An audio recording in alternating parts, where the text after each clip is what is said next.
Welcome students, RBSC online classes की आपकी अपनी पाठशाला में स्वागत है आपका। हम पढ़ रहे हैं एसएसटी के लास्ट चैप्टर्स जो कि हैं सड़क सुरक्षा शिक्षा और साथ ही साथ सफाई के बारे में जो चैप्टर्स हैं वो टोटल दोनों चैप्टर्स मिला के आपके 4 मार्क्स के हैं। और ये 4 मार्क्स आपको सिर्फ एसएसटी में नहीं सारे सब्जेक्ट्स में भी कंसिस्ट करने होते हैं, क्योंकि सारे सब्जेक्ट्स में आपको ये दोनों चैप्टर पढ़ने होते हैं। सामाजिक ज्ञान में या एसएसटी में आपको सड़क सुरक्षा के साथ साथ एक सफाई का, एक क्लीनलीनेस का भी चैप्टर ऐड किया हुआ है। तो सबसे पहले पढ़ते हैं सड़क सुरक्षा शिक्षा के बारे में। सड़क सुरक्षा जो है वो आप सबके लिए कोई नई चीज नहीं है, ठीक है ना। हम सभी जानते हैं कि सड़क पर किस ओर चलना चाहिए, किस प्रकार से सड़क पर बिहेवियर करना चाहिए, वाहन चलाते समय किन रूल्स का पालन किया जाना चाहिए, ये सभी बच्चों को पता है। लेकिन हर सब्जेक्ट के हिसाब से वो टॉपिक थोड़े से मोल्ड कर दिए जाते हैं, थोड़े से उनको अलग कर दिया जाता है। जैसे मैथ्स में आपको अगर सड़क सुरक्षा से रिलेटेड कुछ पूछा जाएगा तो उसमें कैलकुलेशंस होगी। वैसे ही अगर एसएसटी में आपको सड़क सुरक्षा के बारे में कुछ पूछा जाता है तो सर्टेन टॉपिक्स ऐसे हैं जो आपको ऐसा लगेगा कि ज्योग्राफी से रिलेट कर रहे हैं या फिर पॉलिटिक्स से रिलेट कर रहे हैं या फिर वो इकोनॉमिक्स से रिलेट कर रहे हैं। जैसे हम शुरू करते हैं, पहला पॉइंट जो है वो है बीआरटी। ये ज्योग्राफी से रिलेट करता है। देखिए जो सड़कों की बनावट होती है, हम देखते हैं बड़ी बड़ी जो सड़कें हैं उनमें बीच में व्हाइट लाइन खिंची हुई होती है, ठीक है ना। तो वो क्या होती है, ये वो चीज और ये बीआरटी एक दूसरे से कनेक्टेड है। तो सबसे पहले देखते हैं कि बीआरटी है क्या। बीआरटी का मतलब होता है बस रैपिड ट्रांजिट सिस्टम, या इसको इंग्लिश में भी सेम नाम ही है, बस रैपिड ट्रांजिट सिस्टम। अब ये है क्या, रैपिड यानी तेज और ट्रांजिट यानी गुजरना, ठीक है। तो बस को तेजी से गुजरने देने के लिए हम देखते हैं कि जब शहर में से बस निकलती है तो कई बार प्रॉब्लम क्रिएट हो जाती है, क्योंकि बस या ट्रक जैसे जो बड़े वाहन होते हैं उनको स्पीड भी उनकी वैसी होनी चाहिए और उनको जगह, उनको स्पेस भी पूरा चाहिए होता है। तो ऐसे में क्या किया गया है, जो रोड्स बनाई जाती हैं, आप सभी देखते हैं जो रोड बनाई जाती है उनमें बीच में तो इस तरफ आने और जाने का होता ही है, बीच में भी एक व्हाइट कलर की लेन बना दी जाती है, उनको लेन्स कहा जाता है, ठीक है। अब जो बीच की तरफ के दोनों लेन्स हैं, ये और ये बड़ी गाड़ियों के लिए लेन्स सुरक्षित रखी जाती है, या इनको बस लेन भी कहा जाता है। ऐसा इसलिए है ताकि जो छोटे वाहन है वो इधर से और इधर से जा सके और इधर से आ सके, ठीक है। लेकिन बड़े वाहनों को गुजरने के लिए जो गति उनको चाहिए, जो पेस उनको चाहिए, जो स्पीड उनको मेंटेन करनी है, साथ ही साथ उनको स्पेस भी चाहिए होता है, तो वो सब चीजें भी मेंटेन हो सके और जो ट्रैफिक है उस पर इतना लोड नहीं पड़े। तो ये सिस्टम कहलाता है बस रैपिड ट्रांजिट सिस्टम। बस रैपिड ट्रांजिट सिस्टम के अपने बहुत फायदे हैं। इसको कई बार बस रैपिड ट्रांजिट कॉरिडोर भी कह दिया जाता है, लेकिन कॉरिडोर ये चीज कहलाती है, ये पूरा जो सिस्टम है वो बस रैपिड ट्रांजिट सिस्टम कहलाता है, ठीक है। कॉरिडोर कहते हैं उस जगह को या उस लेन को जहां से बस को आने या जाने के लिए अलग से लेन प्रोवाइड करवाई जाती है, ठीक है। अब देखिए होती क्या है, सड़क के दोनों ओर लेन का निर्धारण कर दिया गया है। लेन का हिंदी में मीनिंग होता है गलियां।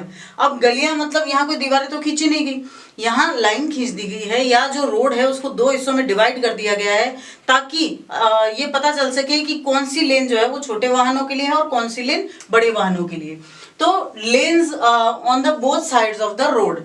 देन बस लेन का प्रयोग छोटे वाहनों द्वारा नहीं किया जाता, खास करके जो दुपहिया वाहन होते हैं या जो तिपहिया वाहन होते हैं, जैसे टैक्सी है, मोटरसाइकिल है, स्कूटी है, स्कूटर है, उनके द्वारा इस लेन का उपयोग नहीं किया जाना चाहिए। उनके द्वारा साइड्स की जो लेन्स होती है उनका उपयोग किया जाना चाहिए। Small vehicles should not be allowed to use the bus lane. फिर सार्वजनिक परिवहन का अधिक उपयोग किया जाना चाहिए। ये भी बहुत अच्छी बात है कि हम जब जाते हैं या आते हैं कहीं से, अगर पॉसिबल हो, ठीक है ना, अगर हमें जल्दबाजी नहीं है या कोई अर्जेंसी नहीं है, तो पॉसिबिलिटी के साथ साथ यही ध्यान में रखना चाहिए कि हम ज्यादा से ज्यादा सार्वजनिक परिवहन का उपयोग करें। सार्वजनिक परिवहन क्या होता है, देखिए हम बस में जाते हैं तो एक निश्चित किराया दिया और हमें निश्चित जगह छोड़ दिया जाता है। वैसे ही जैसे हम ऑटो में जाते हैं, हमें एक निश्चित किराए के साथ निश्चित जगह पे हमें छोड़ दिया जाता है, तो वो कहलाता है सार्वजनिक परिवहन। उसका उपयोग किया जाना चाहिए। क्यों किया जाना चाहिए? क्योंकि उसमें खर्च भी कम आता है और प्रदूषण भी कम होता है। देखिए जब कोई पूल कर रहा है, जब कोई साथ में किसी सार्वजनिक वाहन का प्रयोग कर रहा है तो 4 जनों के लिए उतना ही पोल्यूशन हो रहा है।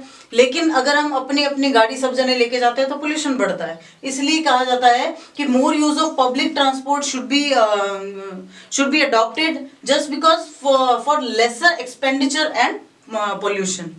फिर है फुट ब्रिज का उपयोग पैदल यात्रियों द्वारा किया जाना चाहिए। फुट ब्रिज क्या होते हैं? देखिए, कई बार कई सड़कें ऐसी होती है जहाँ ट्रैफिक बहुत ज्यादा आवागमन रहता है, बहुत ज्यादा रश रहता है ट्रैफिक का। ऐसे में यात्रियों को अगर निकलने की उसी समय जो पैदल चल रहे हैं उनको निकलने की सुविधा दे दी जाए तो होता क्या है, वो जो ट्रैफिक जा रहा है आ रहा है वो बाधित होता है, ठीक है ना। तो फुट ब्रिज किए बनाए जाते हैं जो रोड के इस पार से उस पार तक जाने के लिए ऊपर से बनाए जाते हैं। तो उन फुट ब्रिजेस का उपयोग जो है पैदल यात्रियों द्वारा ज्यादा से ज्यादा किया जाना चाहिए। More use of foot bridges by pedestrians. Then zebra crossings का उपयोग। जेब्रा क्रॉसिंग्स क्या होती है? आपने देखा होगा सड़क में पूरी यहाँ से लेकर वहां तक कि भाई जहां से सड़क शुरू हो रही है वहां से लेकर उस किनारे से इस किनारे तक व्हाइट कलर की लाइंस खींच दी जाती है, ठीक है। उनको जेब्रा क्रॉसिंग्स कहते हैं। उनको ऐसा इसलिए कहा जाता है क्योंकि वो दूर से दिख जाती है, पहली बात। दूसरी, हर एक गाड़ी के लिए, हर एक जो वाहन चला रहा है उसके लिए नियम बना हुआ है कि अगर आप जेब्रा क्रॉसिंग के नजदीक हो तो आप गाड़ी की स्पीड धीरे रखोगे। ऐसे में पैदल यात्रियों के लिए पार करना, सड़क को पार करना ईजी हो जाता है। हर जगह फुट ब्रिज नहीं बनाए जा सकते क्योंकि जहां से मोस्टली बड़े वाहन गुजरते हैं वहां उनमें बहुत सारा जो है लोडिंग भी की होती है। तो ऐसे में अगर वो ऊपर से फुट ब्रिज के साथ कई बार टकरा भी सकते हैं, तो कई जगह पर फुट ब्रिज बनाना पॉसिबल भी नहीं होता। तो ऐसे में जेब्रा क्रॉसिंग बना दी जाती है। तो जो पैदल चल रहे होते हैं वो अगर फुट ब्रिज बना है तो उसका उपयोग करें, अदरवाइज यूज जेब्रा क्रॉसिंग्स।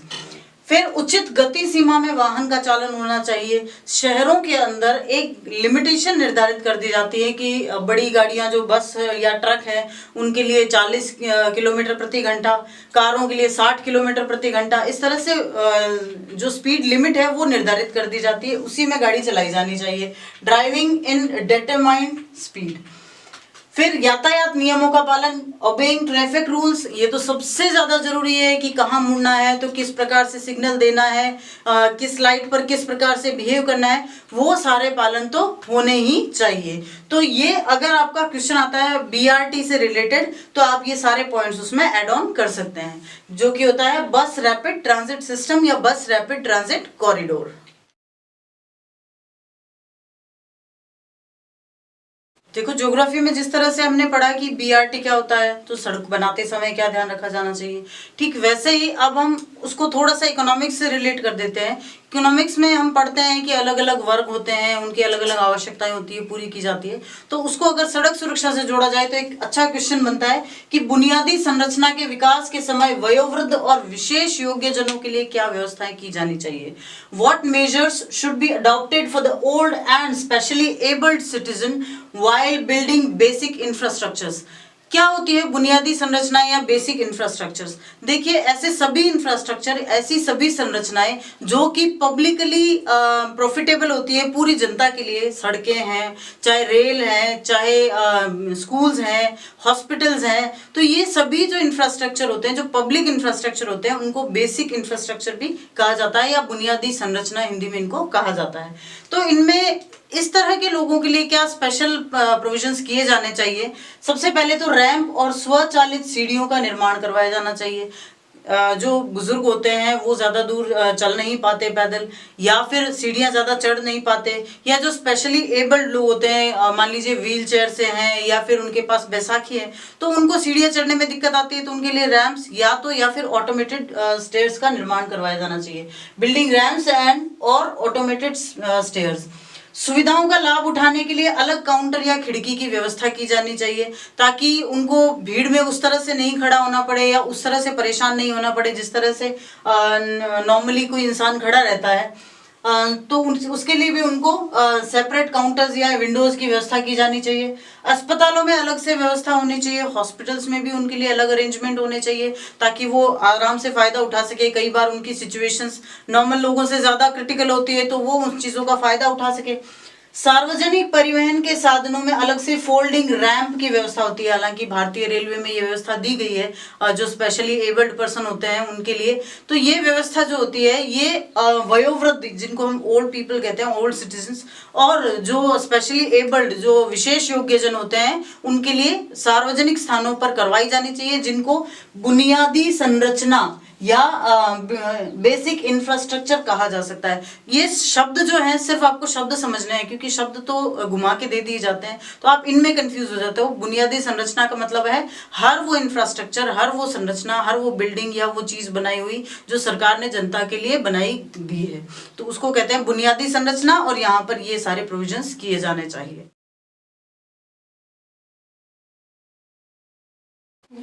देखो बच्चों, सड़क सुरक्षा वाला जो टॉपिक है ना, वो उसको इस तरह से आप आराम से हैंडल कर सकते हो कि आप अपने कंसर्न से उनका आंसर दे सकते हो।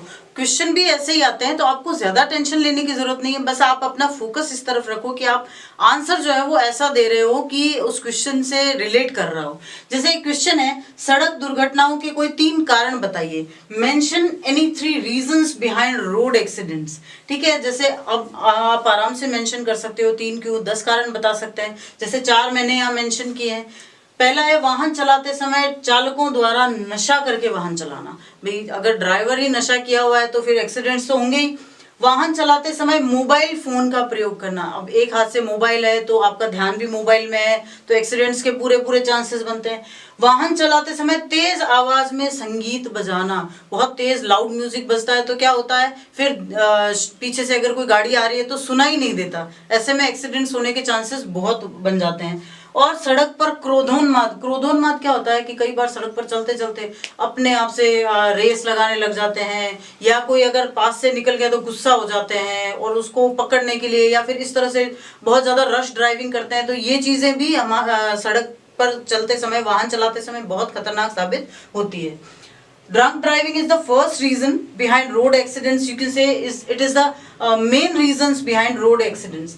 Using mobile phones while driving, it is a huge reason that road accidents happens.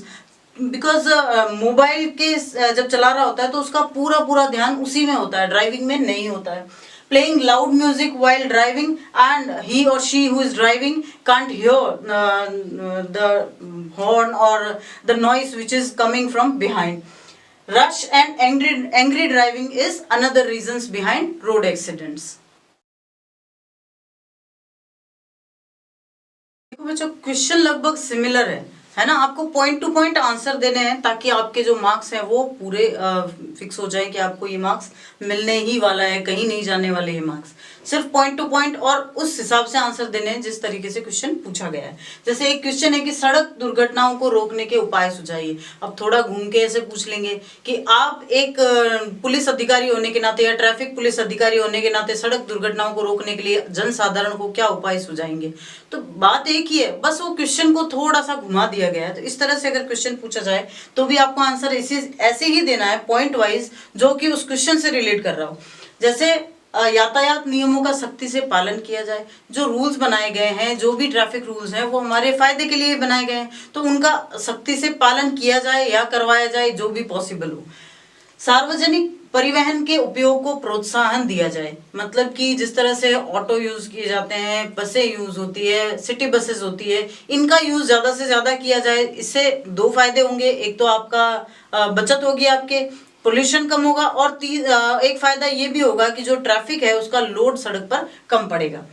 पैदल चलने वालों के लिए फुट ब्रिज और इनका निर्माण करवाया जाए ताकि पैदल चलने वाले जो है वो परेशानी नहीं देखें, और यातायात सिग्नल की उचित व्यवस्था की जाए।